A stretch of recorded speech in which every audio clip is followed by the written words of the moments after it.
Well, we want to bring Richard Southern into this conversation. Why? Because 10 years ago, he was the overnight anchor at 680 News, and he was working the night of the explosion. So, Richard, tell me first, I guess it was what you felt in the newsroom that night. Yeah, I mean, rarely, if ever, Francis, does a story like reach out and touch you in the newsroom physically, but that's what happened. So, yeah, doing the overnight news, it's just after 3:30.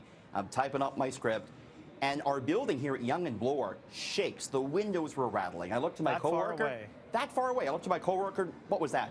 We thought it must have been an earthquake. So we're trying to figure out, did an earthquake happen? The phones start to ring at that point, Francis, and people are saying, I see a big blast. I'm out here at the 401 in Keele. Initially, I didn't connect what I felt to that report because I was so far away. But we kept getting these phone calls, and then it clued in.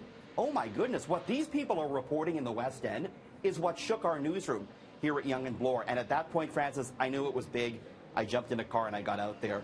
And the scene that I saw when I arrived in that subdivision where we just saw Amanda Ferguson, it was like a scene out of a movie. There was like glass all over the place. All the windows in these houses were blowing out.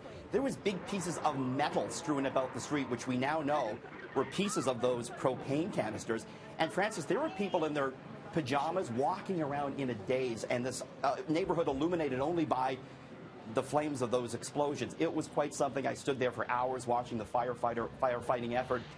And, you know, it was like a scene out of a movie. And we got to remember, too, what a big impact this had on the city, Francis, with the 401 and the 400 highways closed for 12 hours that day and thousands of people evacuated. Look at those homes. I mean, it was just quite something. You know, Pedro, our cameraman, who we featured in Amanda's story there, lived just literally a couple blocks away from where that happened. You were actually the first reporter on the scene. You talked about the dazed people. How close were you to the, did you feel the heat? Did you feel the intensity of the fire? Absolutely. And what were the people saying when you first met them? Well, when I first got there, I was working on the assumption that it was perhaps the plane that had gone down at the Downsview Air Base.